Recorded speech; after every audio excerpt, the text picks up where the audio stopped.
Understand English but can't speak? Speak simple. Speak confident. English Boost. Boost your English. Did you know that more than 60% of travelers admit they felt lost at least once on a foreign street? That statistic always makes me smile because it shows how universal the experience is. Today we're diving into the art of asking for directions in English, and you'll walk away feeling confident. Welcome back to the English Boost channel, everyone. I'm Sarah, and I'm excited to break down the exact phrases that turn a confusing moment into a quick conversation. We'll explore everything from polite openings to handling confusing answers. In this episode, you'll learn 3 core sentence patterns, how to ask for clarification, and a handful of key vocabulary like left, right, and across from. Plus, we'll share a funny real-world story that illustrates why clarity matters. Ready to become a direction-asking pro? We'll start with the simplest opener, move into polite requests, then practice a short role play that you can repeat with a friend. By the end, you'll have a mental checklist you can pull out anytime you're on the street. And we'll sprinkle in some cultural tips so you sound natural. But here's what's really interesting. Most native speakers love helping, and a little politeness goes a long way. So stay tuned, because the next segment is where the practical magic happens. All right, let's jump into the main discussion and start with the most basic phrase you can use when you're lost. Alex, what's your go-to opener? My favorite starter is simple. Excuse me, I'm lost. Can you help me? It's short, polite, and signals that you need assistance. Using excuse me shows respect, and the follow-up question invites a response. What do you think, Sarah? Exactly, Alex. That phrase sets a friendly tone and makes the listener comfortable. You can also add please for extra courtesy. Excuse me, I'm lost. Could you please help me? It's a tiny tweak that changes the vibe, and that's just the beginning of our toolbox. But here's what's really interesting. After the opener, you need a clear target. You can ask, where is the nearest subway station? Or can you tell me how to get to the library? The key is naming a specific place so the answer is useful. Do you have a favorite example, Sarah? I love using where is the closest bus stop because it's a common need for travelers. In my first trip to New York, I asked that question and got a quick, helpful response that saved me a 15-minute walk. That reminds me, Alex, it's also helpful to mention landmarks when you can. What most people don't realize is that adding a landmark like near the coffee shop on Main Street narrows the search area dramatically. It's like giving a GPS coordinate without the tech. So Sarah, how would you phrase that? You could say, excuse me, I'm looking for the nearest bus stop near the coffee shop on Main Street. That gives the listener 2 reference points, making it easier to point you in the right direction. And if they're unsure, you can always ask for clarification. Here's where it gets fascinating. If you don't understand the directions, a polite fallback is, I'm sorry, I didn't catch that. Could you say it again, please? It signals that you're engaged but need a slower pace. You can also ask, could you point that out on a map? Which is especially helpful in tourist areas. Do you agree, Sarah? Absolutely, Alex. Using I'm sorry, could you repeat that? Shows humility and keeps the conversation friendly. Another trick is to paraphrase, so you're saying I should turn left at the next intersection, right? This confirms you've understood correctly, and that's a great way to avoid getting lost again. Let's do a quick role play, Sarah. I'll be a passerby, and you'll practice asking for directions to a museum. Ready? Excuse me, Alex, I'm a bit lost. Could you please tell me how to get to the City Museum? I'd really appreciate your help. Sure thing, Sarah. Walk straight for 2 blocks, then turn right at the bakery. You'll see the museum on your left, right next to the park. Anything else you need? Thank you so much. Just to confirm, I go straight for 2 blocks, turn right at the bakery, and the museum is on the left beside the park, right? That's crystal clear. Exactly. And if you ever feel unsure, you can always say, could you point that out on a map? It's a simple safety net. Great job, Sarah. Thanks, Alex. That role play highlighted how a few key phrases can turn confusion into confidence. Now let's talk about essential directional vocabulary. Words like left, right, straight, next to, and across from are the building blocks. What most people don't realize is that pairing these words with landmarks creates vivid mental maps. For example, turn left at the red mailbox, then go straight until you see the fountain.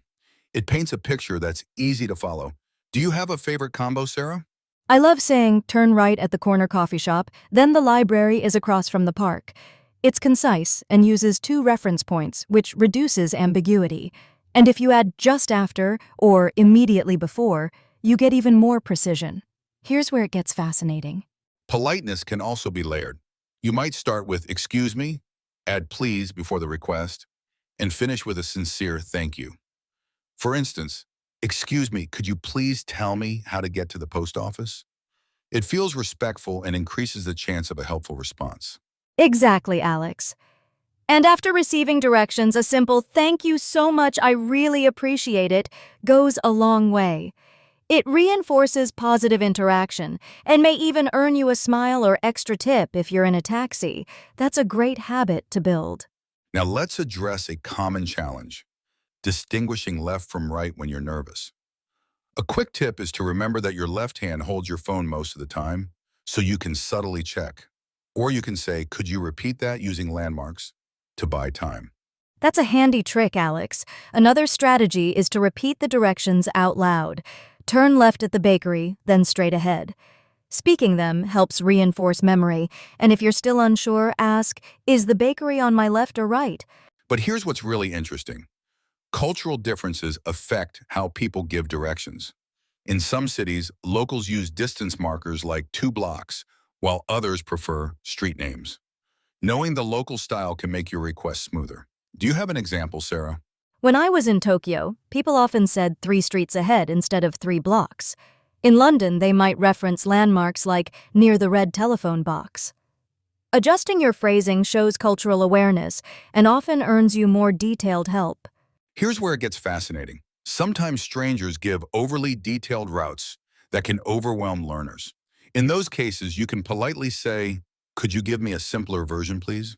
It signals you need a concise answer without offending the helper. Exactly, Alex. And remember, it's perfectly okay to ask for confirmation. Just to be clear, I turn right at the pharmacy, then go straight, right? This ensures you've captured the correct path. Let's move on to a funny anecdote that illustrates why clarity matters. I once asked a passerby for directions to a museum, and they replied with a rapid-fire list of streets that sounded like a tongue twister. I had to say, "Sorry, could you slow down a bit?" And they repeated it at a snail's pace, which was hilarious. Have you had a similar experience, Sarah? Absolutely. In Chicago, I asked a police officer for directions to the Art Institute. He spoke so fast that I thought he was reciting a poem. I said, "Excuse me, could you repeat that more slowly?" And he laughed, then gave me a clear, step-by-step route. It turned a stressful moment into a memorable story. And that's just the beginning of the adventures you can have while practicing English on the street. Each misstep becomes a learning opportunity, and every friendly local is a potential language partner. So let's recap the key takeaways. First, start with a polite opener like, "Excuse me, I'm lost. Could you help me?" Second, name the specific place or landmark you're seeking. Third, use clear directional words and repeat back to confirm. Fourth, don't hesitate to ask for clarification or a simpler version. Fifth, add "please" and "thank you" to keep the interaction courteous. Sixth, be aware of local directional styles, whether they use blocks, landmarks, or distance markers. And finally, treat each interaction as a chance to practice speaking and listening in real time. Remember, Alex, the more you practice, the more natural it feels. Even if you get turned around, you'll build confidence with each conversation. So next time you're on a bustling street, just take a deep breath and use the phrases we've covered. Exactly, Sarah. And don't forget to keep a mental checklist: polite opener, specific destination, key vocabulary, and a gratitude line at the end. With that in place, you'll never feel truly lost again. To sum up, mastering a few simple phrases and staying polite can transform a confusing moment into a smooth interaction. Practice these lines, listen for landmarks, and always confirm the directions you receive. Thanks for joining us on this episode of English Boost. We hope you feel more confident heading out into the world and asking for directions. If you like this lesson, hit the subscribe button and share it with a friend who needs a boost. Next week, we'll explore how to order food at a restaurant, complete with role plays and cultural tips. Stay tuned and keep practicing your English every day. Until then, keep exploring, stay curious, and don't be afraid to ask for help. Bye for now. Take care, everyone, and happy travels.